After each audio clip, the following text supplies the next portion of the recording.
ব্যাপার হচ্ছে এখন যে কোচ এই সময় যে পদত্যাগ করলো, এটা তো কোনো পিকনিক স্পট নাই। ওনার যদি কোনো অসুবিধে আছে তো একদিনের মধ্যে অসুবিধে হয়ে যায়, এটা লাস্ট 3 মাস এরকমভাবে ঝট করে একটা ডার্বির আগে ডিসিশন নেওয়া। আমাদের ক্লাবকে একটাই চিঠির মধ্যে ক্লাবকে নিয়ে জানিয়েছে। নমস্কার দর্শক বন্ধুরা, রেপ স্পোর্টস বাংলা আপনাদের সবাইকে স্বাগত। আমি দেবাশিস। এই মুহূর্তে আমি আছি মোহামেডান স্পোর্টিং ক্লাবে। কিছুক্ষণ আগেই মোহামেডান ক্লাব তাঁবুতে সাংবাদিক সম্মেলন করলেন ক্লাবের দুই শীর্ষকর্তা কামরুদ্দিন আহমেদ এবং ইশতিয়াক আহমেদ রাজু, এবং সেখানে পরিষ্কারভাবেই মোহামেডান স্পোর্টিং কর্তারা কিন্তু কোচ অ্যান্ড্রে চেরনোসভের দায়বদ্ধতা নিয়ে প্রশ্ন তুলে দিলেন। এবং তোলাটাই স্বাভাবিক, কেননা যেভাবে তিনি গুরুত্বপূর্ণ ডার্বি মোহনবাগানের ম্যাচের আগে যেভাবে তিনি দেশে ফিরে গেলেন এবং পদত্যাগ করে তারপরে তড়িঘড়ি মোহামেডান ক্লাবের দুই ইনভেস্টর রাঁচি স্পোর্টস এবং বাংকারিলের তরফ থেকে কোচের সঙ্গে যোগাযোগ করা এবং বৈঠক করা, এবং যেখানে অচলাবস্থা কাটে এবং কোচ রাজি হয় এবং টু রিকনসিডার হিজ ডিসিশন। এবং যা শোনা যাচ্ছে সেটা হলো খুব শীঘ্রই কিন্তু কোচ কিন্তু আবার দলের সঙ্গে যোগ দেবেন। তবে এই ব্যাপারটা কিন্তু মোহামেডান কর্তাদের একেবারেই ভালোভাবে নেয়নি, এবং পরিষ্কারভাবেই কামরুদ্দিন আজকে যেটা সাংবাদিক সম্মেলনে বললেন তার তিনি পরিষ্কার অ্যান্ড্রে চেরনোসভের দায়বদ্ধতা নিয়ে আঙুল তুললেন এবং বলে দিলেন যে এটা মোহামেডান স্পোর্টিং ক্লাব এটা কোনো পিকনিক স্পট নয় যে আপনি এরকম একটা গুরুত্বপূর্ণ ম্যাচের আগে আপনি দেশে চলে যাবেন দলকে এরকম জায়গায় রেখে, সেটা কাঙ্ক্ষিত নয়। এবং হয়তো তিনি বলছেন ঠিকই, কিন্তু এটাও পাশাপাশি ঠিক যে মোহামেডান স্পোর্টিং কোচ কিন্তু গত 3 মাস কিন্তু কোনো স্যালারি পায়নি, যার জন্যই তিনি সিদ্ধান্ত নিয়েছিলেন দায়িত্ব ছাড়া। তবে শেষ খবর যা তাতে দুই ইনভেস্টরের সঙ্গে বৈঠকের পরে কিন্তু তিনি সিদ্ধান্ত পুনর্বিবেচনা করবেন এবং অবশ্যই অবিলম্বে তিনি আবার যোগ দেবেন। তবে মোহামেডান ক্লাবের সচিব ইশতিয়াক আহমেদ কিন্তু আরও এক কাঠি ওপরে গিয়ে কিন্তু বললেন যে যদি তার কোচের মনে হয় যে তিনি 15 দিন বিশ্রাম চায় তাহলে এই মরশুমে আর না আসতেই পারেন। তিনি মোহামেডান স্পোর্টিং ক্লাবের দায়িত্ব এই মরশুমের জন্য আর দায়িত্ব না নিলেও পারেন। সেখানে তো আমাদের মেহরাজউদ্দিন ওয়াদু আছেই, যিনি এখন সহকারী কোচ, যাকে দেখা যাবে শনিবার দিনের মোহনবাগানের বিরুদ্ধে ডার্বিতে। সুতরাং এবং আগামী মরশুমের নতুন কোচের জন্য আমরা বসে ঠিক করে নেব। তো যার সারমর্ম যা দাঁড়ালো তাতে হলো মোহামেডান কর্তারা কিন্তু বেজায় চটেছেন কোচ অ্যান্ড্রে চেরনোসভের ভূমিকা নিয়ে।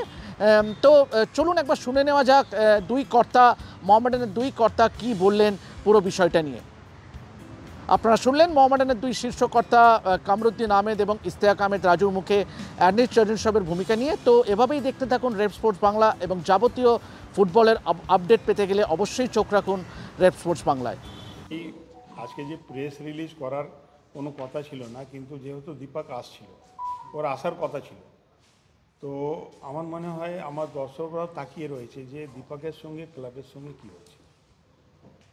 লাস্ট 15 দিন থেকে অনেক উলট সব লেখালেখি এসব করছে, এখানে এজিটেশন করেছে। ব্যাপার হচ্ছে এখন যে কোচ এই সময় যে পদত্যাগ করলো, এটা তো কোনো পিকনিক স্পট নাই, এটা ফুটবল খেলা আছে। আপনার যদি কোনো অসুবিধে আছে তো একদিনের মধ্যে অসুবিধে হয়ে যায়নি, এটা লাস্ট 3 মাস থেকে চলছে। এই সাডেনলি একটা ডার্বি ম্যাচের আগে এরকম করা, তারপরে ওর সঙ্গে যোগাযোগ করে সব ঠিক হয়ে গেছে, 10 দিনের ছুটি গেছে। তো প্লেয়াররাও যদি বলে যে কালকে আমরা 10 দিন 15 দিনের জন্য ছুটি যাব, খেলবে কে? এই জিনিসটা তো আমাদের ইনভেস্টার আছে, ওকে বুঝতে হবে। এটা পিকনিক স্পট নয়। কোচ হতে পারে, ভালো হতে পারে, রেজাল্ট দিয়েছে, আই লিগ জিতিয়েছে, আমরা সব মানি, কিন্তু এরকমভাবে ঝট করে একটা ডার্বির আগে ডিসিশন নেওয়া, আমাদের ক্লাবকে একটাই চিঠির মধ্যে ক্লাবকে নিয়ে জানিয়েছে, তো এটা একটা ঠিক হয়নি। তার মধ্যে আবার ওদের সঙ্গে কনসাল্ট হয়ে গেছে যে না আবার 10-15 দিনের মধ্যে ফিরে আসবে। আমার মনে হয় যে ফিরে আসবে তার মধ্যে কোনো অফিসিয়াল ছিল কি আমি তো জানি না, হয়তো সচিব জানে, ও বলতে পারে ওর সঙ্গে কোনো কথা হয়েছে, আমি জানি না। আমার তো এই একটা গুজব যে এই কোচ ব্যাপার যে মাইনে দেবে তার কন্ট্রোলে থাকবে। তুমি যে দুটো ইনভেস্টার, এটা খুলে আসেনি যে ইনভেস্টার চাইছে কি চাইছে না। এখন প্রেস রিলিজের মধ্যে কি বলছে, ওরা দুইজন বলছে যে 10 দিনের লিভ দিয়েছি, 15 দিনের জন্য লিভ দিয়েছি। আমাদের বক্তব্য একটাই হচ্ছে যে মাঠের মধ্যে এত বড় ম্যাচের আগে কোনো রকমভাবে লিভ হয় না, এটা ইস্টবেঙ্গলের সঙ্গে 16 তারিখ ম্যাচ আছে, 1 তারিখ মোহনবাগানের সঙ্গে আছে। তো 15 দিন যখন লিভ দিয়ে দিল, তাহলে আমার মনে হয় এই বছরটা আরও অন্য যে আমাদের বছরটার জন্য লিভ নেই পুরো। হ্যাঁ, পুরো নিয়ে নিই। আর পুরো season তার টা। মধ্যে আমাদের তো কোচ আছে, ও দেখবে। তারপরে নেক্সট বছর কি হবে না হবে আমরা সব মিলে মিশে বসে এটা ডিসিশন নেব যে কোচ মাঝখানে এই যে করেছে, এটা তো একটা অফেন্স আছে, এটা একটা অফেন্স আছে। আপনি ইনভেস্টরের সাথে আপনি মিটিং করছেন না যে হঠাৎ করে ছুটি দিয়ে দিল। ইনভেস্ট, এটাই তো ব্যাপার না, এটা কমিউনিকেশন গ্যাপ হয়ে যাচ্ছে না। না না না না, ও যেটা বলছে যে ইনভেস্টরের সাথে কালকে যখন এই গুজব শুনছিলাম কিংবা ফোন আসছিল আমাদের কাছে, তখন কামার ভাইও দীপক সিংহের সাথে কথা বলেছেন এবং আমাদের প্রেসিডেন্টের সাথেও কথা বলানো হয়েছে এবং আমিও তার আগে কথা বলেছি। এই না যে আমরা কথা বলিনি, যে এই যে কথাগুলি হচ্ছে কেন হচ্ছে। কথা শুধু এটাই হয়েছে যে আমি যাচ্ছি, কোচকে এগ্রি করিয়ে নেব, অসুবিধা হবে না। আমাকে দীপক সিং এই বলেছে। আজকে শুনছি 15 দিনের জন্য লিভ নিয়েছে। রাতে যখন কনফার্ম হয়েছে আপনারা জানতেন না? আজকে কামার ভাইকেও জিজ্ঞেস করুন কি বলছে। হঠাৎ করে উনি ছেড়ে চলে গেলেন, এরকম একটা গুরুত্বপূর্ণ ম্যাচ মোহনবাগানের সঙ্গে, সেখানে হুট করে এরকম হুইমসিক্যাল এরকম ডিসিশন নিয়ে চলে গেলেন, এইটা তো হতে পারে না কোনো প্রফেশনাল এখন ব্যাপারটা হচ্ছে যে আমাদের যে ওর সাথে আর একটা জিনিস বলছি যে উনি একজন প্রফেশনাল কোচ, মানে মোহনবাগান মোহামেডান ম্যাচ একদম একটা মানে বলা যেতে পারে ওটাই আমি বলছি, গুরুত্বপূর্ণ ম্যাচ। এবং একই সঙ্গে যেটা আপনার সচিব বলছেন যে কোচ নিয়োগের ব্যাপারটা ইনভেস্টর দেখেছেন, তো এরকম ইনভেস্টর মোহামেডানের মতো শতাব্দী প্রাচীন ক্লাব কেন এরকম ইনভেস্টরের হাত ধরছে, যাদের বিভিন্ন জায়গায় মাঝে মাঝে খবর ভেসে আসছে যে মোহামেডান ক্লাবের মতো ক্লাব বরফ কিনতে পারছে না, টাকা বাকি, অমুক বাকি। এগুলো কি মোহামেডান ক্লাবের যে ঐতিহ্য, তারা কি এই ইনভেস্টররা এই ক্লাবের সাথে জুড়ে তারা আজ আছে কাল নেই, ক্লাবের কি কোনো জায়গায় কালিমালিপ্ত করছে? এই আজকে যে প্রেস রিলিজ করার কোনো কথা ছিল না, কিন্তু যেহেতু দীপক আসছিল, ওর আসার কথা ছিল, তো আমার মনে হয় আমার দর্শকরা তাকিয়ে রয়েছে যে দীপকের সঙ্গে ক্লাবের সঙ্গে কী হচ্ছে। লাস্ট 15 দিন থেকে অনেক উলট সব লেখালেখি এসব করছে, এখানে এজিটেশন করেছে। ব্যাপার হচ্ছে এখন যে কোচ এই সময় যে পদত্যাগ করলো, এটা তো কোনো পিকনিক স্পট নাই, এটা ফুটবল খেলা আছে। আপনার যদি কোনো অসুবিধে আছে তো একদিনের মধ্যে অসুবিধে হয়ে যায়নি, এটা লাস্ট 3 মাস থেকে চলছে। এই সাডেনলি একটা ডার্বি ম্যাচের আগে এরকম করা, তারপরে ওর সঙ্গে যোগাযোগ করে সব ঠিক হয়ে গেছে, 10 দিনের ছুটি গেছে। তো প্লেয়াররাও যদি বলে যে কালকে আমরা 10 দিন 15 দিনের জন্য ছুটি যাব, খেলবে কে? এই জিনিসটা তো আমাদের ইনভেস্টার আছে, ওকে বুঝতে হবে। এটা পিকনিক স্পট নয়। কোচ হতে পারে, ভালো হতে পারে, রেজাল্ট দিয়েছে, আই লিগ জিতিয়েছে, আমরা সব মানি, কিন্তু এরকমভাবে ঝট করে একটা ডার্বির আগে ডিসিশন নেওয়া, আমাদের ক্লাবকে একটাই চিঠির মধ্যে ক্লাবকে নিয়েছে, ক্লাবকে নিয়ে জানিয়েছে, তো এটা একটা ঠিক হয়নি। তার মধ্যে আবার ওদের সঙ্গে কনসাল্ট হয়ে গেছে যে না আবার 10-15 দিনের মধ্যে ফিরে আসবে। আমার মনে হয় যে ফিরে আসবে তার মধ্যে কোনো অফিসিয়াল ছিল কি আমি তো জানি না, হয়তো সচিব জানে, বলতে পারে ওর সঙ্গে কোনো কথা হয়েছে, আমি জানি না। আমার তো এই একটা গুজব হচ্ছে যে এই কোচ ব্যাপার। তোমরাও কি চাইছো একেবারে যে কোচ থাকুক, মানে just এক পেজে কি আছে ইনভেস্টরের সাথে কর্তারা? হ্যাঁ, একসাথে আছে। দেখো, টাকা পয়সা ইনভেস্টমেন্ট যারা করবে, ইনভেস্টার করবে। আমরা চাইবো, আমাদের পার্টটা হলো আমরা রেজাল্ট চাইবো। আমাদের এটা হলো, কেন এটা তো কোনো কর্পোরেট ক্লাব না, এটা সাপোর্টার বেস ক্লাব। আমরা চাইবো রেজাল্ট। সেখানে আমাদের যেখানে পরামর্শ নেওয়ার দরকার, আমাদের যদি সাজেশন লাগবে সেটা আমরা দেব। কিন্তু এই কোচ নেবার সময় না আমাদের সাথে কোনো কথা হয়েছে, তখন আমি ছিলাম, কামার ভাই ছিল, আমরা সবাই মিলে একটা টিম তৈরি করেছিলাম, কিন্তু সেই সময় আমাদের সাথে আলোচনা হয়নি কোচকে যে 2 বছরে 26 পর্যন্ত যার রিনিউ হয়েছে সেটা আমরাও জানতাম না। যাই হোক, সেটা হয়েছে,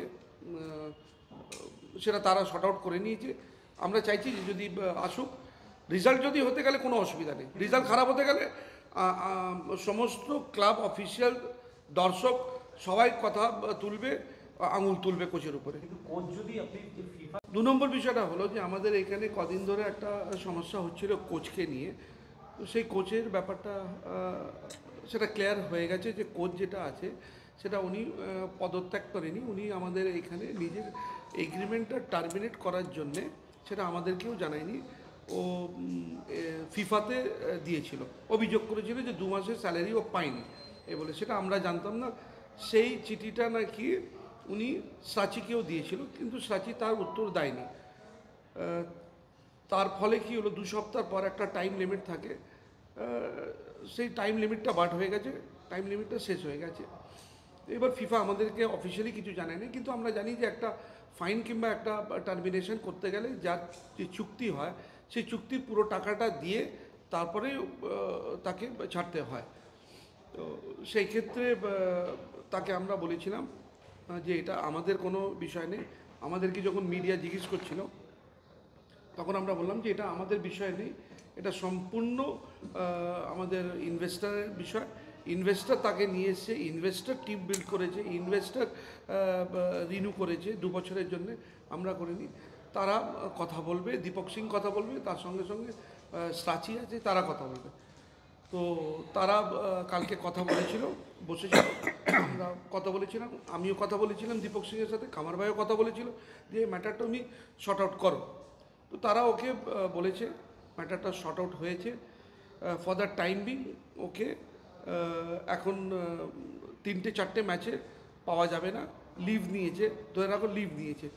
আর যে অভিযোগ করেছিল সেটাকেও উইথড্র করবে, এটাই আলোচনা হচ্ছে। এবং অ্যামিকেবল যে সেটেলমেন্ট হবে, টাকা পয়সা যদিও থাকতে চায় সেই টাকাটা কন্টিনিউ করবে। এবার যদি থাকতে চাইবে না, তাহলে যে টাকাটা আছে নেগোসিয়েশন করে বাঙ্কার হিল আর সাচি মিলে সেই টাকাটা দিয়ে তাকে বিদায় করে দেবে। কিন্তু আপনাদের আজকে একটা স্টেটমেন্ট গেছে, অফিসিয়াল স্টেটমেন্ট গেছে গ্রুপে, জয়েন্ট ইনভেস্টররা জয়েন্ট স্টেটমেন্ট দিচ্ছে যে আপনাদের শর্ট আউট কি হয়ে গেছে। তাহলে আপনি এখন বলছেন যে যদি থাকতে চায়, মানে যদি এখন মানে যদি ক্লিয়ার হয়। আমি কি বলতে চাইছি, যদি বলতে গেলে কি মানুষের টাইম টু টাইম ডিসিশন হয়তো চেঞ্জ হতে পারে। আমি কি বলতে চাইছি যে আজকে তার সাথে আলোচনা হয়েছে, কথা হয়েছে 3টে ম্যাচের পর কি ফল হবে, 4টে ম্যাচের পর কি ফল হবে, হ্যাঁ সেটা পরে দেখা যাবে। এবার প্রবলেমটা শর্ট আউট হয়ে গেছে, উনি রাজি আছেন রিকনসিডার করার জন্যে, রিকনসিডার করার।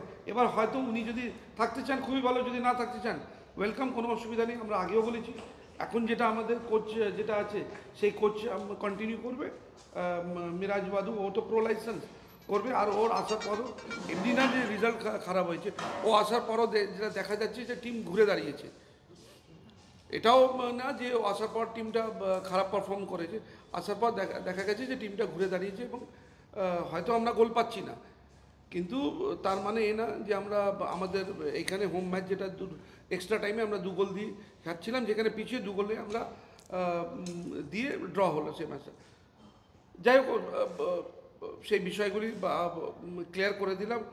অন্য ব্যাপারটা হলো ক্রিকেটের বিষয়। রাত্রিবেলার কথা আমি বলছি, রাত্রিবেলার কথা বলছি। কালকের রাত্রেবেলা হ্যাঁ, আপনারা জানতেন না যে কোচ আমরা চলে যাচ্ছে। না, তো সেটা তো কালকে সকালবেলা জানলাম। সকালবেলা সকালবেলা জেনেছি, আফটার প্র্যাকটিস আমরা জেনেছি।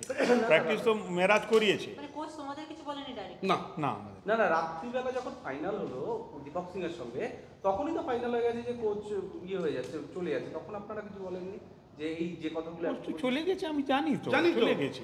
এখন রিটার্ন হচ্ছে সেটা এখনই শুনেছি, এখন না মানে- সচিব জানে না আমি জানি। সেটা তুমি রাত্রে রাজুদা, আরো একটা কথা শোনা যাচ্ছে যে এই কোচ